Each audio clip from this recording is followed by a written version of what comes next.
You and I, haunted by a similar ghost, drunk and high. When I need you most, you and I, haunted by a similar ghost.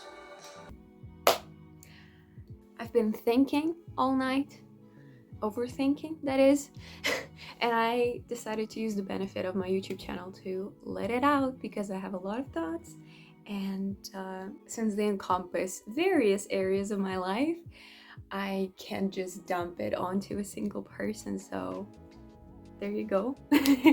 A lot of the things are happening at the moment. Lately, I've been having strange dreams. I think the other day I had a dream that my teeth were falling out, which I feel like the common meaning of this is that you're going through some sort of a transformative period and something feels uncomfortable or there's some sort of anxiety stored in the body. That's why it feels this way. I definitely agree with that. It's just strange because I haven't had these dreams in a while.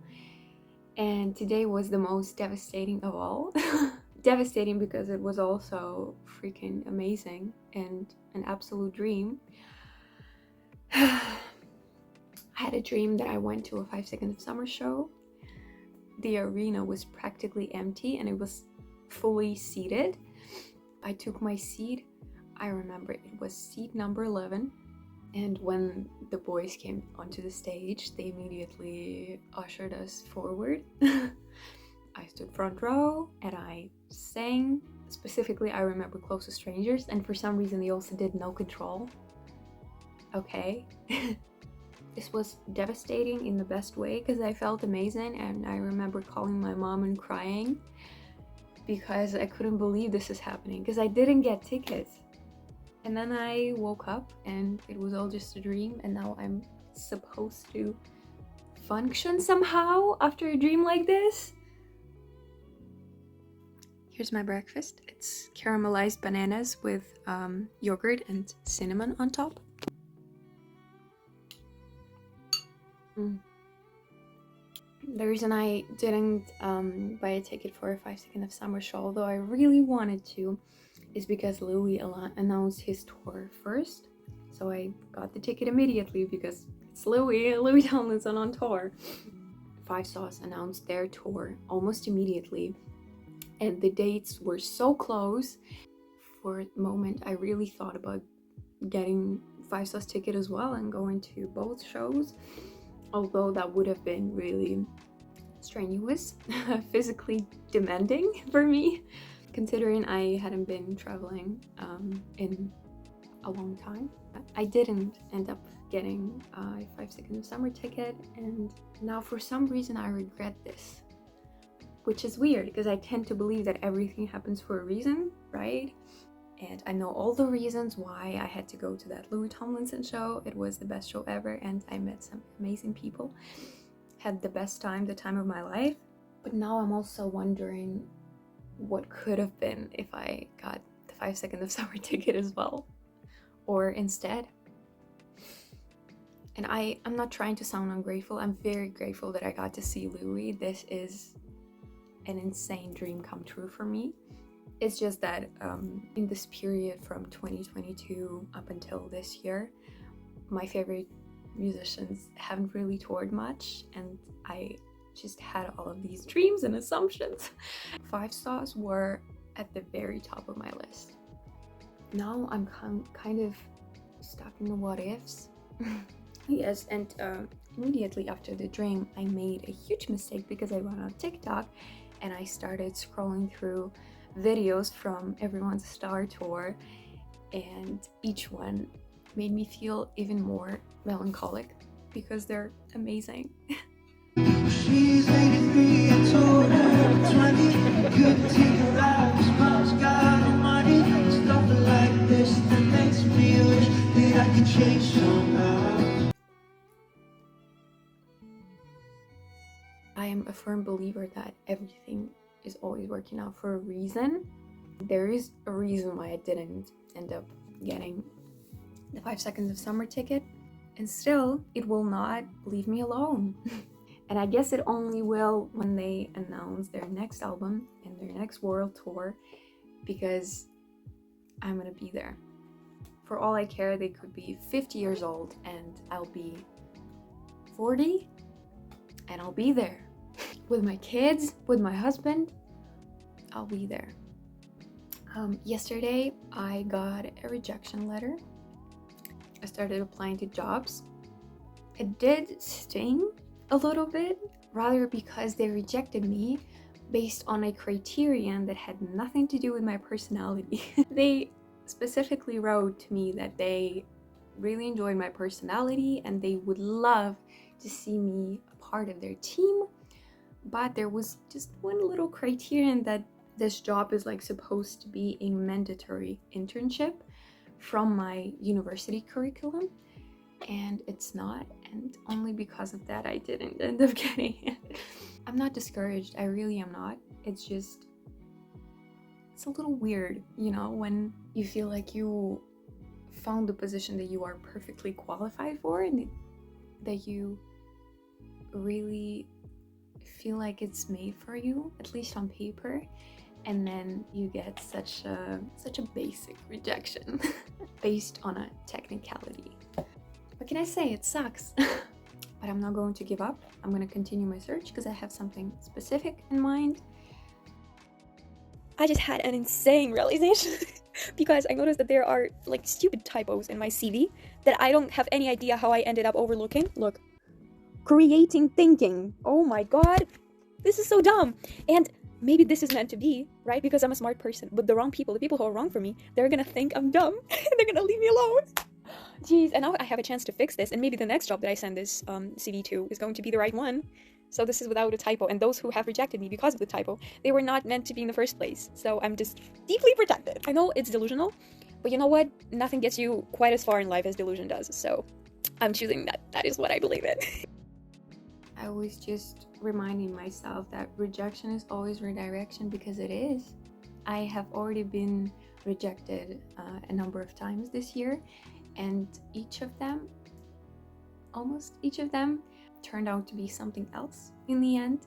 One of my favorite things is always looking for these redirections. Like, as soon as I get rejected, I try not to stay upset for too long, and I try to look at things more optimistically and actively seek out the ways that it can still work out for me in a better way, better than I imagined originally.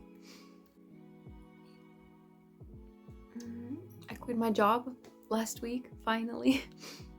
I don't think I mentioned it here, but I have been working as an English tutor online for the last 8 months, and I finally found the courage to quit it because it has been getting a bit repetitive for me, and I really needed this change.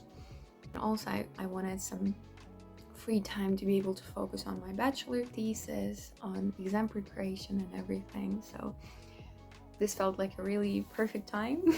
I mentioned it in my Louis Tomlinson concert vlog that I had gotten pretty sick of my routine, and by routine I mostly meant my job at this school.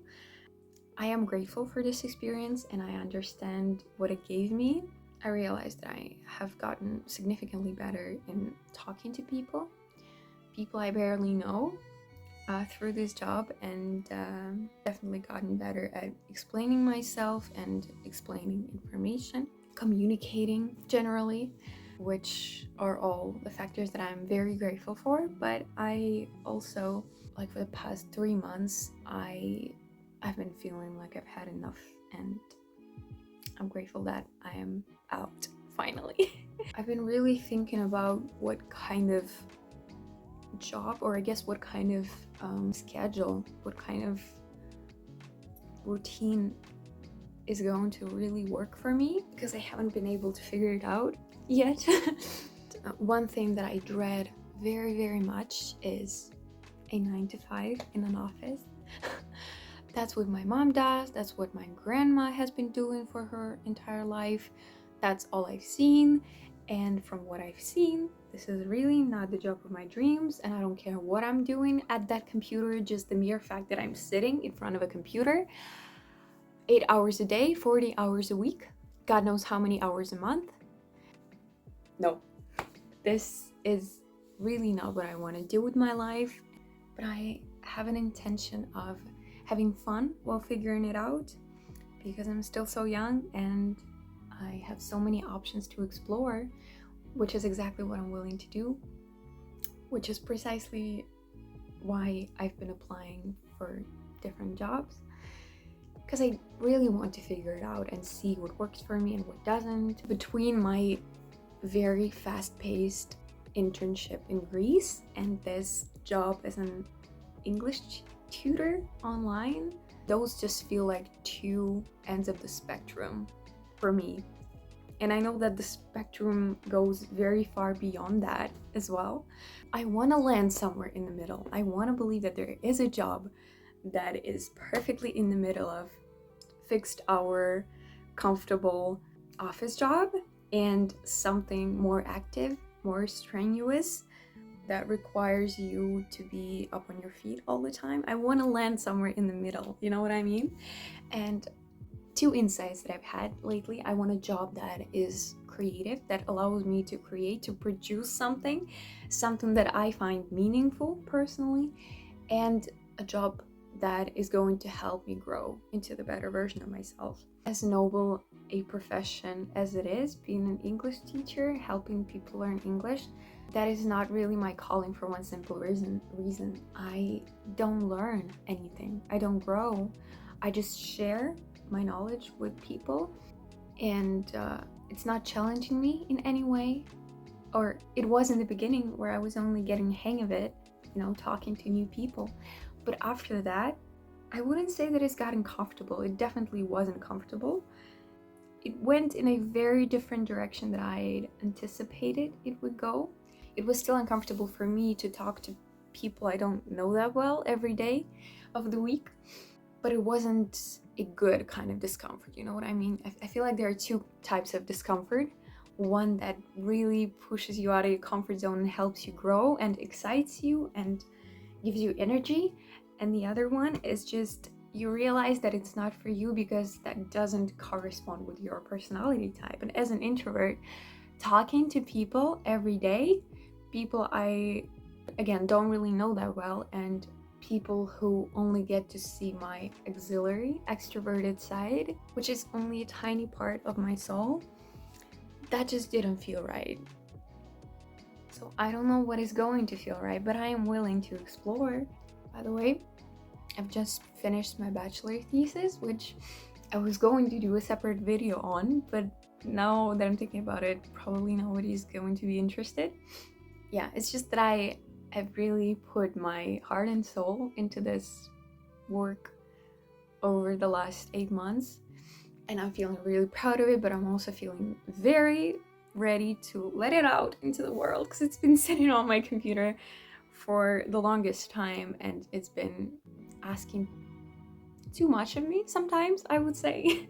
So I'm ready to let it roam freely. I have to defend it first, of course, but after that I will feel free, I'm sure.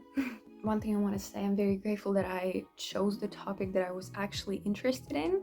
It would be an actual torture if I had to work on a topic that I wasn't interested in. Up until that last day, which I officially finished it yesterday, and I sent it in to my supervisor. Up till that day, I was still very excited about this thing. So I don't know if I'm gonna end up doing a separate video on how to write a bachelor thesis, but if I had to give one advice here now, I would say really think about the topic that you want to choose and choose the one that excites you right away. Make sure that it's still going to be interesting months later, because this is what actually matters. The type of work that you're willing to sit down and do even when you don't really feel like doing it. My topic was customer experience management in the hotel industry, and it's been really fun. Hospitality, it's very broad, and there are a few specific aspects of it that have been able to pick my interest over the years. It's everything to do with marketing. I don't necessarily want to be a marketing manager, or anything, just because I still feel like it's a scam. It is a very elaborate, very sophisticated scam, but it's definitely very interesting to learn about, to work with, so I'm grateful that I went with that direction. I guess I'll finish here just because I don't want this video to be too long. Thank you for listening to me talk. Hopefully it was at least a tiny bit insightful. If it was, let me know. I hope that I will see you in my next video very soon. Love you as always.